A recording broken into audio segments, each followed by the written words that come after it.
So I'm going to go ahead and start with the review from the last time we met, for those who weren't here, and then a few words just as a catch-up. And I talked about the placebo, which is a Latin word for definition of the Latin word is I shall please. And for like ages, people use this, doctors, whatever you want to call it, to treat neurotic patients. You know, the first one comes to mind was Emma from Andy Griffith, if you remember that episode. But one time right out of high school, it could have been, maybe even was in high school, I had a summer job, and from Denora was a mail carrier. And, you know, why she's telling me this, I don't know, but I still remember. He was notoriously famous because he had back pain and he couldn't work. But he went to every doctor in the valley, and there's nothing wrong with him, but he couldn't work, right?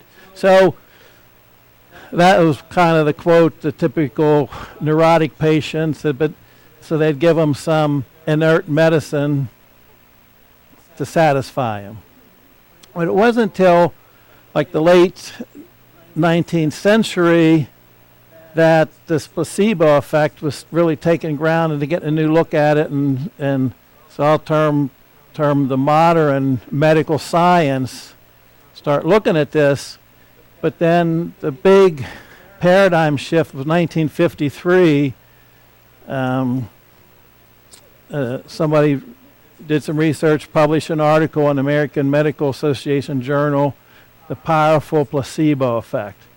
And that transformed into medical science. Even today, if there's a treatment or pharmaceutical that wants to get approved for use, they have to use a randomized double-blind study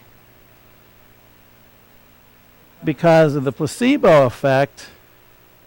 And what they actually do is they pre-screen the participants in the trial, and if they're exceptionally receptive to placebos, they discount them and don't include them in the study. And then the success for approval is that the new technique or the new pharmaceutical must have better results of success than the placebo group. So they have a control group, the new medicine or the new treatment, and then a placebo group that's just getting a medicine, but they don't know, right? So nobody knows. That's what the double blind is. The physicians studying the results, they don't know. They just had X, Y, and Z. That's what they received the treatment. The patients knew that they got X, Y, and Z. They knew that some of them, they knew that they could get any one of those three treatments, the traditional, the new one, and the placebo. And so that nobody knows. So that's the definition of double blind. So, and the reason for that is if you knew somebody had a particular treatment, physicians and all of us will, in that situation, we'd perceive that that was better because it's got to be new. And so, you know, in the studies that they did to eliminate that bias internally, they did a double-blind study. And so there was a whole list of case studies that were, a case study, I guess, is a technical word for anecdotal, right? So, and then a lot of it is somebody had a back pain, a headache, or they were sick, and it's a subjective. They give them some medicine, they felt better. Give them a placebo, they got better, right? So then that provoked people to go in and start doing randomized trials with placebo effects, and with placebos included, to see how those people respond. And one example I gave, there was a lady that had nausea so bad that they actually were able to put monitors and probes or whatever it is on her stomach, and it was just spastic, right? So they documented she had the spastic nausea. They gave her Ipecac, which is supposed to make you nauseous, But they didn't tell her it was Ipecac. They told her that this will solve her problem, and she felt very good, and the data showed that all the spasm in her stomach were gone. And the same with the surgery. There was one physician had arthroscopic knee surgery, and he had such good results, and he kind of wanted to document and prove that his technique was so good. He did a double-blind randomized study, and one group of patients, they put the screen up, and I'm assuming that he couldn't see the patient's face because then it wouldn't be double-blind, right? But they had a video monitor so the patient can see the surgical procedure, and he went over there and sloshed some water around to make it sound like, I forget the terminology that they were doing with the water. So the patient saw some video as a live feed, but it was recorded, and there's like 30% of the people that got the fake surgery, their symptoms dissipated. And one gentleman, he was, I want to say, if I remember correctly, a World War II veteran, and like 10 years later they talked to him. He said his knee that he received the fake surgery on is still as good as his good knee. No pains after 10 years. So that solution was good. It was angina. Oh, so the physician no longer performed that technique because it wasn't any different than the placebo effect. So I guess he did traditional knee surgery, whatever it was. So that was much his demise. But there was a technique for an artery for angina, and it was used a lot, and I'm kind of searching for a word for whatever it was. But anyway, they would seal off this big artery, and the thought was if the blood, what? No. If the blood couldn't go into this artery that was kind of like not useful, that would force more blood into the heart and reduce the angina. So they did the same study. Placebo effect, false surgical study, so they no longer perform that surgery. Acupuncture was another one. They did fake acupuncture, and they said sometimes they had some quote unquote trained specialists in acupuncture, and then they had some people just went in there and just did this stuff, right? Again, the placebo effect, people believe that they were healed even from the fake study, thinking it was true acupuncture. So this also spilled over to the study and the research as not only the techniques or the medications, but the behavior of the physicians. So one study was they had a group of physicians that went in like Dragnet, if anybody, just the facts, man, go in a hospital room, blah, blah, this, yes, how you going, didn't even real curt, real flippant, didn't have any eye contact, take the data and leave, right? And then they had a group of physicians that went in, build a rapport with the patient, and even touch them and use nurturing treatment. Those patients that received nurturing treatment left, I think, on average 2.5, 3 days earlier than those who did not. So I know everyone's thinking as well, the guys who were flippant were a bunch of quacks. They were the same doctors, they played just different roles. So they did the exact same treatment that they were trained to do, but they didn't have nurturing, and that affected the patient's recovery time. And I don't know if I should go into I'll do it real quick, right?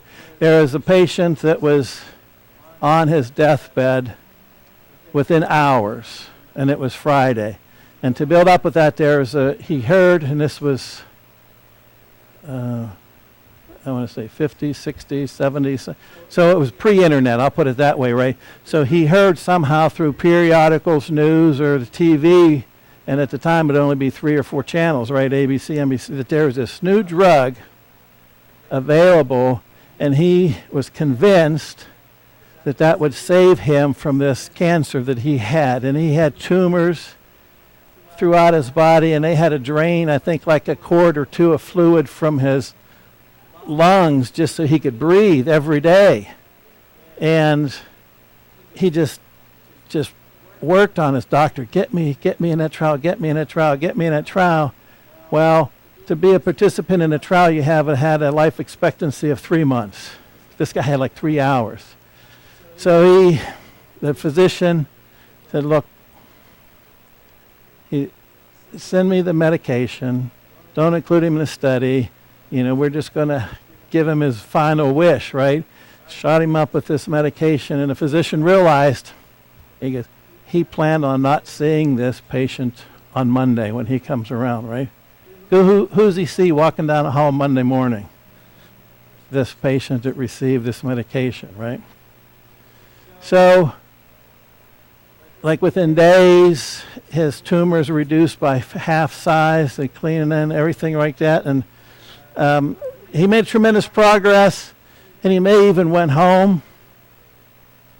He got news again from the media that it was a flop. Back in a hospital. Had a relapse, and I'm thinking it was like cancer-free the first time that he was diagnosed and healed. So this time his physician got real sneaky and just shot him up with saline solution. Told him the story that we got a bad batch, it was mishandled during transportation, and that explains it, but I got the good stuff now, right? He went home for 3 months. The FDA made an announcement. They officially canceled it because it was a complete failure. Within 10 days, he died. So, well,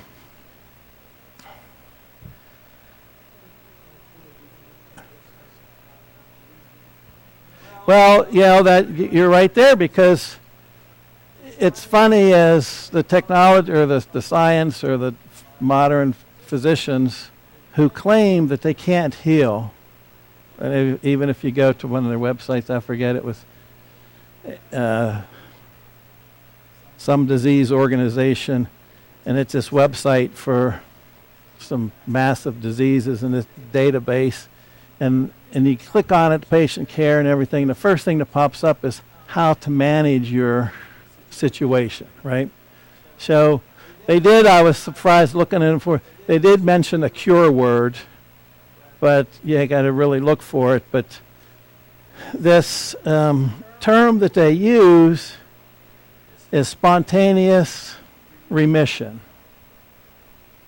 So, like George says, we know what it is, right? They call it spontaneous remission. It just happens. And so, but yet they accept the fact that the placebo just happens, but they don't really have an explanation on why. And there's a little bit, some more information on that to come, but so we had these anecdotal case studies, some of these double-blind studies, and then in 1993, the Institute of Noetic Science compiled the largest database in history of 3,500 patients from 20 or so countries, 800 journals. So they scattered all this, scanned through all these documents and medical journals, and identified people who experienced spontaneous remission from a disease that they either received no care, no treatment, or inadequate treatment that would promote such type of healing. So 3,500 cases back then at that time in 1993. So we're on this trend here, right? And the nurturing, laying on the hands, and the belief in what we call faith, they call spontaneous remission. And so that is, I think, pretty much covers what I did last time. which I'm calling it the F words. And I'm glad you have, right? And I heard somebody say politician, somebody was presumed politician, right? This F word, right, has almost become acceptable in our language, right, on TV and everything else. And it's like, got me thinking about it is, and if you look, it's like an online dictionary that they say they use for games and Scrabble and everything. They estimate 25 to 30,000 words in the American English language that begin with F.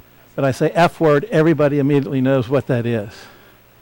And it's like, why is that, right? So today's F word is fear. And instead of the placebo effect, there's the nocebo effect. And the fear, the state of fear creates a physiological change and reaction in your body. And it's through a stress response. And what happens is, and they call it fight or flight. And I don't really like that term, right? But what happens is your body, in its infinite wisdom, which we know who infinite is from Alpha and Omega, right? That goes in a complete mode of survival. And there's a whole list of things that go on. So number one is they always talk about in wintertime, non-essential persons don't report to work, where your body uses that thing. All non-essential functions are slowed down or stopped. Digestion, reproduction, and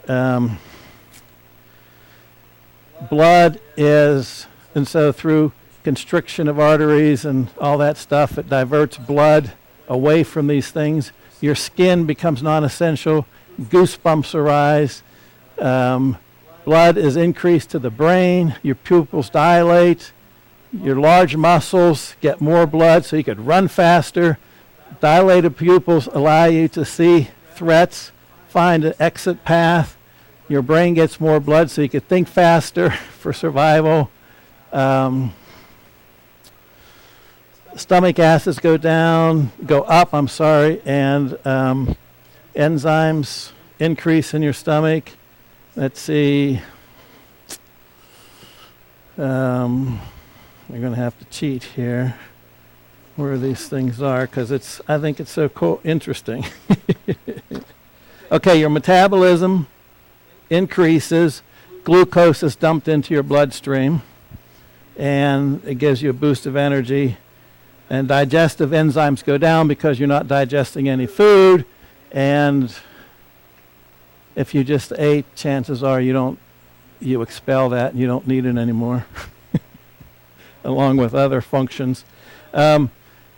Interesting enough, your immune system is suppressed. And all healing processes are suppressed, right? Because in the logic of the body is, if you had a traumatic wound from a gunshot, things like all the healing properties, if there's, some cancer and affections and all these things, if you're bleeding out, those don't matter, right? So take this energy for survival. And it's the same with the immune system, as that becomes a non-essential factor, right?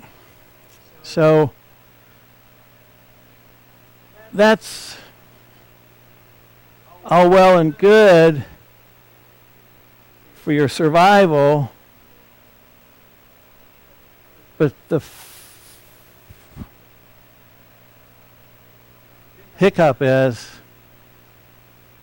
if someone perceives a non-existent fear, the same reactions occur. It's not going to be as extreme as that situation of potential imminent death, right? But the same physiological changes. The immune system suppressed, your healing properties are down, and everything that I mentioned. So you're only designed to be in this threat not very often. And then your body recovers, right? So if you have worry, if you have fear about a false fear, what I think of is something that may happen in the future that promotes you to worry, that's not wise, right? Because your body reacts to that, and then the more people, some people are continued worriers and fearers, this cumulative effect does and makes you sick, makes not you sick, but makes people sick because the suppressed immune system, the things that are shut down, the stress hormones and all those chemicals that are released in the body, and that effect promotes damage and your inability to prevent these infections and diseases, right? So, just as examples of giving somebody an inert placebo and they believe they got better, they did studies where one was asthmatic patients. They did a study, but they told them, and they gave them, this was saline, and they told them this had allergens in it. And I don't know if it was an injection or how it was. The majority of these people start wheezing, breathing heavy. Some were extreme constricted bronchi and had asthmatic attacks from simple saline solution. But they stood there, and I guess this is probably the purpose of the study, is they had a cure and they wanted to test this new asthma treatment, and they shot them up or they dosed them with this new treatment, and immediately the wheezing stopped, the breathing cleared. It was the same bottle of saline solution. So when people perceived the positive effect, when they were told the negative effect, this happens, right? There was a situation where people were given a treatment, and this was sugar water, and they told them it was chemotherapy.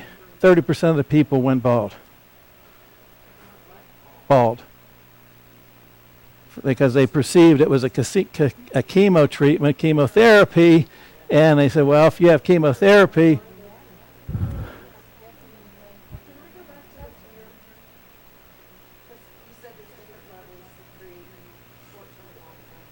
well, yeah.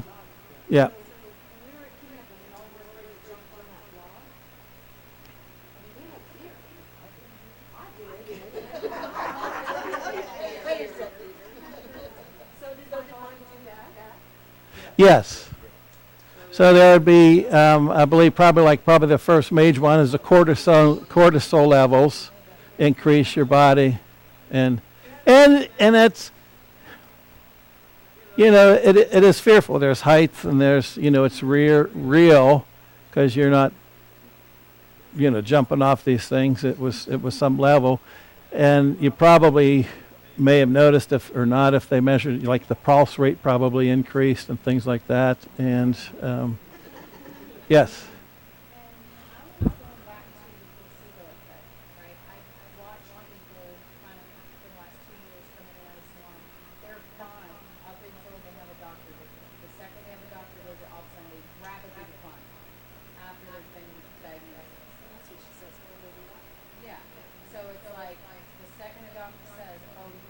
Yeah.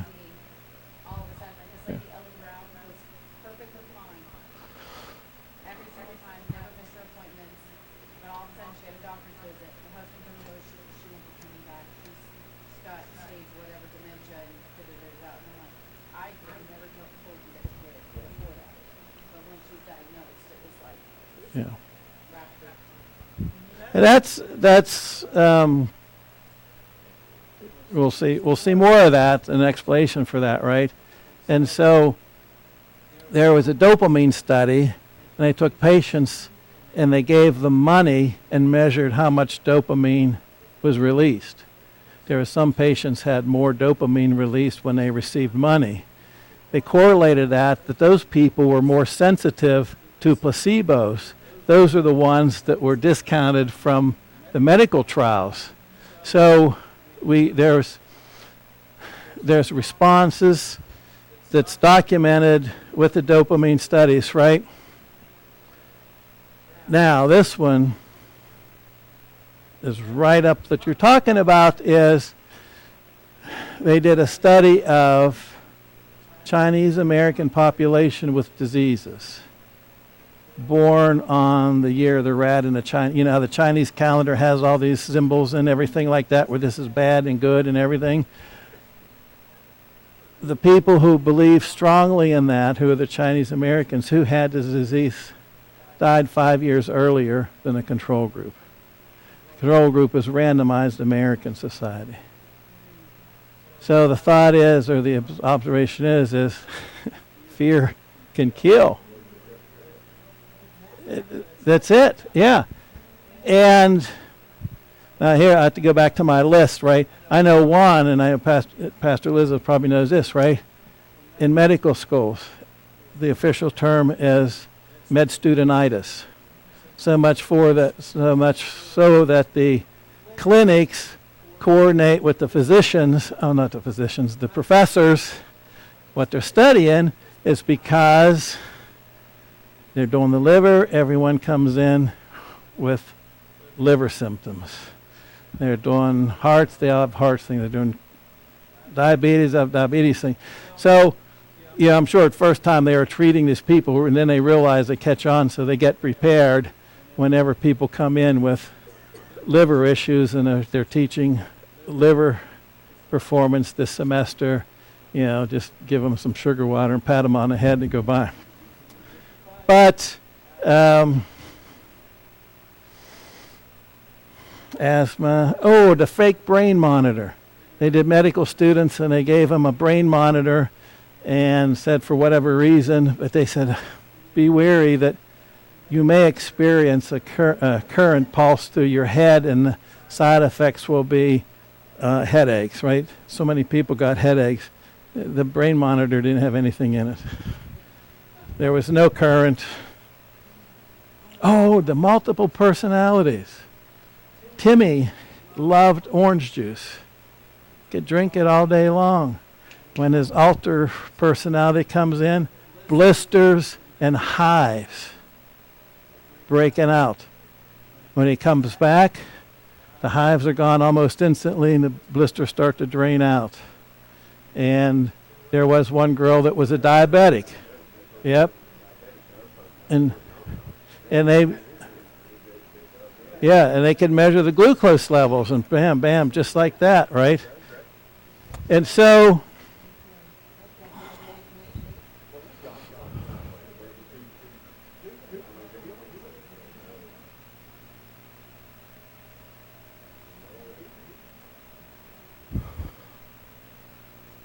here's a sad one, right? There's a population of people out there who have to have surgery, but they have a desire to go to heaven to meet their family members. They say surgeons really, or I forget the word I want to use, dread. They dread these type of patients. 100% of them die. And it's there's no surgical reason. And they just have in their mind this surgery is going to kill them, and they have this desire, I don't want to say death wish, because they have this desire to go home, and they do, right?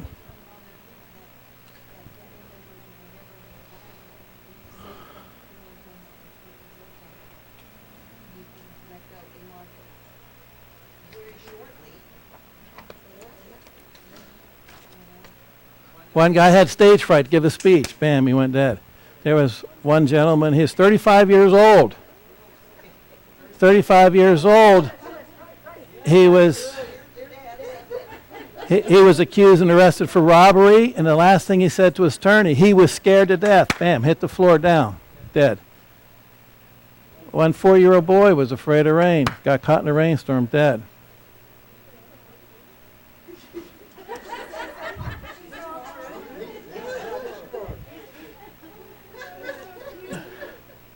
One person,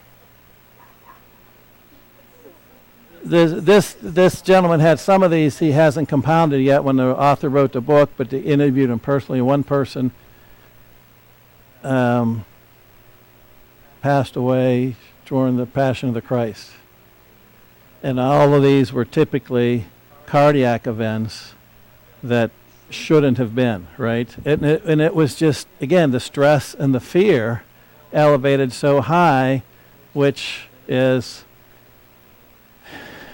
that's really a neurotic behavior, right? There's no reason for it, but they take this neuroticism to the upper level, right?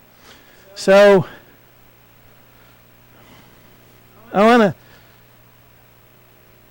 kind of transition into something I think it's that we all know when we think about, and the DNA and genetics, right? And Watson and Crick were these two guys that discovered, whatever you want to call it, the double helix DNA with the genes, and we were all told, I won't say we all believe it, we're all told that genes rule, right? And I don't know if you've heard, but you see some celebrity women have a breast cancer gene and lop them off out of fear, right? Genetically, it's like 2% of diseases are due to faulty genes. And they quote unquote, they do these studies, and there's people make money out of it, right? To do the analysis of your gene, your DNA and stuff. 5% of cardiac events are attributed to hereditary. So 95% have no hereditary analysis. First thing that came to mind is our friend, who we won't say, his brother, his sister, he just goes down the line. And they just talk about his expectations, right? And so there's been some research and study in epigenetics, which means above the genes. And what's above the genes? Your brain. So the one study was that this researcher took a stem cell, a single stem cell, put it in a petri dish, and it multiplied, right? So a stem cell, they call it stem because it can grow into whatever you want to grow it into. He took 1/3 into another one after he got all these bunches of them, put 1/3, 1/3, 1/3, right? And then he treats them with different nutrients, environments. One group was fat, one group was bone, one group was muscle cells. So the same DNA, but exogenous inputs changed what they developed into. So his inspiration from above said, the human body is a petri dish covered in skin. So every cell in the body is bathed and fed by the blood, right? Takes care of it, takes out the old junk and brings in fresh new supply. And so, whereas these hormones are different glands, but when does these stress hormones come out? When does the healing positive things come out, right? Is out of the thought process, out of the brain. Exactly what I said, mind over matter, right? The brain determines and sends a signal out and says, well, I'll use one example. You're walking down the street and you see somebody, you see when they get closer, it's someone you love, right? Endorphins come out and all these, and it's all that stuff, right? You get happiness and joy and all these pleasure chemicals which dictate your behavior. Whenever it gets closer, they have a gun out, right? all of a sudden the brain says, whoops, fear, what are you going to do? We go through this whole thing. The eyes open up, the brain, the whole thing. You're looking for an escape route. And if Kathy was here, she'd draw her 9mm out and start shooting. But yeah, I mean, and so depending on the situation, right, is you're gonna take cover, wait, and do all that stuff, right? And that was all from the thoughts.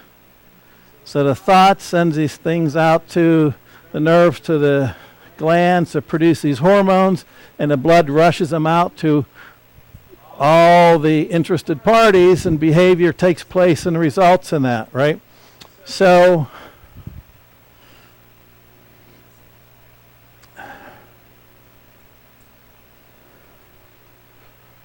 all those, we're not surprised, right? It's, you all determined that to begin with, but what do we know?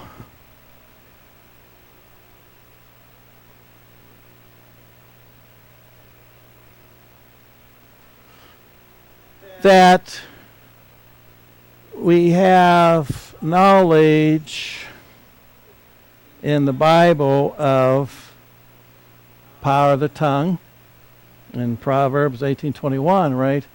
And I think Apostle Stephen mentioned this the other day, is before you say it, you have to think it, right? So that comes from up there in the brain too. And then we have Philippians 4:8, think on what is good. Proverbs 4:23, guard the heart.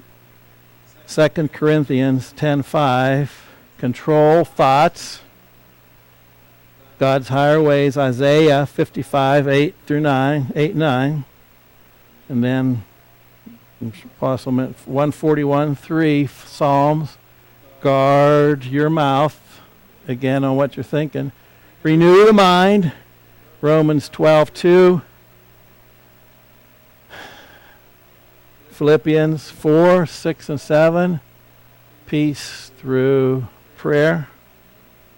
And Mark 7:20-22 is moral purity. So, and we know that there's many more.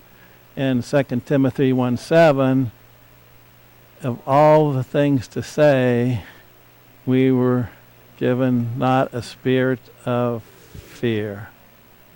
It's almost as if he knew. And why don't we? Right?